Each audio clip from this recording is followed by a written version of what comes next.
Hello friend, एक बार फिर आप सभी का स्वागत है आपके चैनल में रेडियस क्लासेज पे। यहाँ पे आज हम शेयर करने वाले हैं बीएड का एक सब्जेक्ट है समावेशी शिक्षा, जिसके कि ऑलरेडी मैंने कई सारी वीडियो अपलोड की हुई है चैनल पे। तो आज हम इसी पेपर का एक और इम्पोर्टेंट क्वेश्चन जो है वो आपके साथ शेयर करेंगे। वीडियो अगर पसंद आएगी तो प्लीज़ वीडियो को लाइक कर दीजिएगा, शेयर कर दीजिएगा दोस्तों के साथ। और चैनल पे पहली बार आए हैं या चैनल को अभी तक सब्सक्राइब नहीं किया है तो प्लीज़ चैनल को सब्सक्राइब अवश्य कर लें और बेल बटन को प्रेस कर लें ताकि आपको मेरी हर एक वीडियो की नोटिफिकेशन मिलती रहे। इसके अलावा अगर आपको इस क्वेश्चन का पीडीएफ चाहिए तो पीडीएफ की लिंक मैं डिस्क्रिप्शन बॉक्स में ऐड करा दूंगी, आप चाहे तो वहाँ से पीडीएफ डाउनलोड कर सकते हैं। तो चलिए फ़िलहाल हम स्टार्ट करते हैं अपनी ये वीडियो।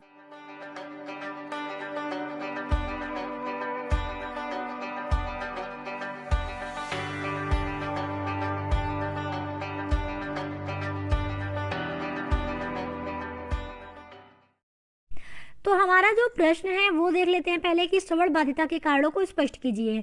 ये इंपॉर्टेंट क्वेश्चन है और ये आपके वीर बहादुर सिंह पूर्वांचल यूनिवर्सिटी 2019 के दीर्घ उत्तरीय क्वेश्चन में पूछा जा चुका है। तो चलिए फिलहाल अब आंसर देख लेते हैं। तो आप पहले लिखेंगे श्रवण बाधिता के कारण, ये हेडिंग डालेंगे आप, फिर एरो दे के लिखेंगे। ऐसा लिखिए ताकि एग्जामिनर भी आपके लिखने के तरीके से प्रभावित हो और आप अच्छे नंबर कवर कर पाएँ। तो पहले एरो में मैंने लिखा हुआ है कि श्रवण बाधिता आनुवंशिक या वातावरण दोनों के कारण हो सकती है।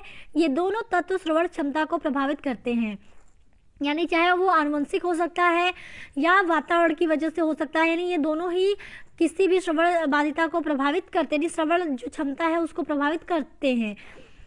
तो आगे हम लिखेंगे कि श्रवण बाधिता के कारणों को हम 3 स्तरों में विभाजित कर सकते हैं, यानी श्रवण बाधिता 3 स्तर में हो सकती है। पहला है जन्म से पूर्व के कारण, दूसरा है जन्म के समय के कारण, तीसरा है जन्म के बाद के कारण। तो हम एक एक करके तीनों स्तरों को देखेंगे कि पहला जो स्तर है जन्म के पूर्व श्रवण बाधिता के कारण क्या क्या है, तो वो हम हेडिंग डालेंगे अगला यही कि जन्म के पूर्व श्रवण बाधिता के कारण। तो इसमें क्या क्या है, पहला है दवाओं का उपयोग, यानी जन्म के पूर्व हम क्या ऐसा करते हैं जिससे हमको श्रवण बाधिता हो सकती है। तो पहला है दवाओं का उपयोग। तो गर्भावस्था के दौरान बहुत सारी दवाइयाँ प्रयोग की जाती हैं। कुछ दवाइयों जैसे स्ट्रेप्टोमाइसिन, एलएसडी आदि दवाइयों के प्रयोग से भ्रूण शिशु को नुकसान होता है तथा ये श्रवण बाधिता के कारण बन सकते हैं।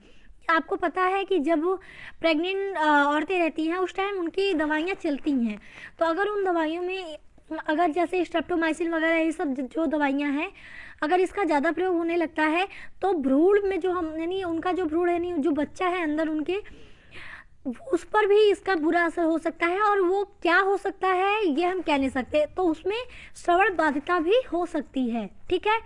दूसरा है आनुवंशिकी। तो श्रवण बाधिता का एक प्रमुख कारण आनुवंशिकता है। यदि माता पिता में से किसी को भी श्रवण दोष है तो बच्चे में भी श्रवण दोष होने के अधिक आसार होते हैं। यानी सिंपल सी बात है कि जिन आपको पता है कि पेरेंट्स से ही बच्चों में आते हैं, तो अगर पेरेंट्स में किसी को भी अगर वो ऐसी लक्षण है तो बच्चों में भी उस लक्षण का आना कॉमन होता है, यानी ज़्यादातर चांस होता है। तीसरा है संक्रमण या छूत रोग। तो गर्भवती माँ को होने वाली छूत की बीमारियां जैसे कनफेड़, यहाँ गलत लिखा हुआ है, कनफड़े लिखा हुआ है, यहाँ पे होता है कनफेड़, और इन्फ्लुएंजा आदि के कारण बच्चे की श्रवण शक्ति प्रभावित होती है। तो यहाँ पे जो गर्भवती माएँ होती है अगर उनको इस तरह की संक्रमण या छूत की कोई बीमारी है तो इससे बच्चे की श्रवण शक्ति भी प्रभावित हो सकती है। ठीक है। चौथा है कुपोषण या भूखमरी। तो गर्भवती महिलाओं को अपनी खान पान व स्वास्थ्य का पूरा ध्यान रखना चाहिए। जब गर्भवती महिलाएं कुपोषण या भूखमरी की समस्या से जूझती हैं तो बच्चे में श्रवण बाधिता जैसी अन्य समस्याएं भी देखने को मिलती हैं। आपको पता है किसी भी इंसान के लिए अगर उसे स्वस्थ रहना है तो उसे अच्छा भोजन, उसका स्वास्थ्य यानी अच्छा होना चाहिए। और जब गर्भवती महिला है जहाँ पे वो अपनी भी हेल्थ की वो सुरक्षा करती है और साथ ही एक बच्चे की भी, तो उसको अपनी खान पान और स्वास्थ्य का ध्यान देना चाहिए। जब ऐसा नहीं होता, अगर वो कुपोषण या भूखमरी जैसे समस्या से जूझती हैं तो बच्चों पर भी उसका सीधा असर पड़ता है, तो बच्चे में श्रवण बाधिता जैसे कोई भी समस्या उत्पन्न हो सकती है। बात करते हैं दूसरा हमारा जन्म के समय श्रवण बाधिता के कारण। तो यहाँ पे हम लिखेंगे कि जन्म के समय बहुत से ऐसे कारक होते हैं जो बच्चे की श्रवण क्षमता को प्रभावित करते हैं, जैसे ऑक्सीजन की कमी।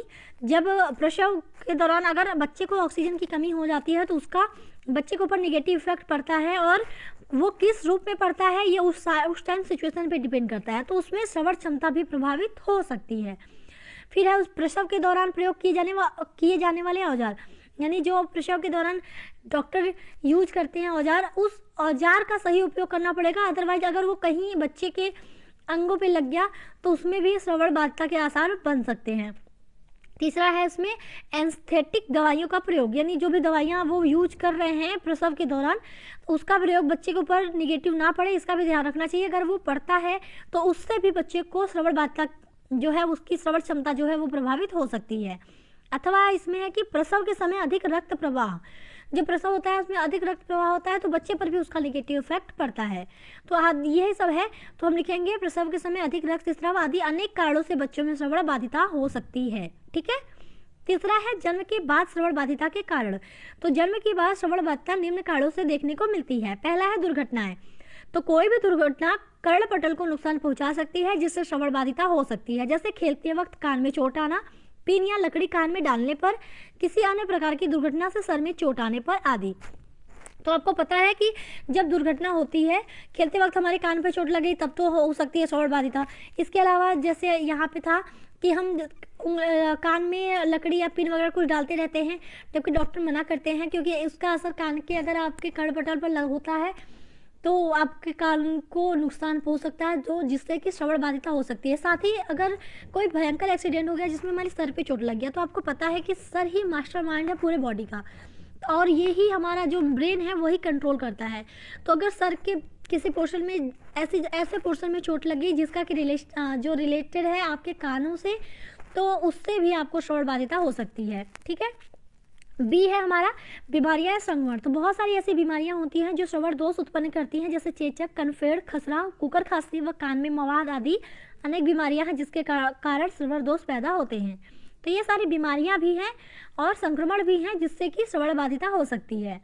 तीसरा है इसमें कि यानी सी है मेनिंजाइटिस। यह एक बैक्टीरिया या वायरस से होने वाला संक्रमण है जो केंद्रीय स्नायु स्थान में होता है। इस संक्रमण के कारण पूर्ण श्रवण बाधिता हो सकती है, यानी ये जो बैक्टीरिया वायरस हैं इससे हमारे अगर ये हैं अवेलेबल हैं तो उससे हम पूरी तरह से श्रवण बाधित हो सकते हैं, तो इसका भी हमें ध्यान रखना चाहिए। डी है ध्वनि प्रदूषण की अधिकता। तो बहुत ज़्यादा शोर अर्थात ध्वनि प्रदूषण की अधिकता भी श्रवण बाधिता का एक कारण है, क्योंकि ध्वनि प्रदूषण का सीधा असर हमारे कानों पर ही पड़ता है। आपको पता है हमारा कान जो है एक फ्रीक्वेंसी यानी एक रेंज जो होता है फ्रीक्वेंसी, उसको ही ये सही से कैप्चर कर पाता है। अगर बहुत ज़्यादा शोर करते हैं तो उसका सीधा असर हमारे कानों पे पड़ता है, तो उससे भी हम श्रवण बाधित हो सकते हैं। ठीक है। तो एक रीज़न ये भी है कि ध्वनि प्रदूषण की अधिकता भी जो है वो हमारे कानों पर असर डालती है, और ये एक रीज़न हो सकता है श्रवण बाधिता का।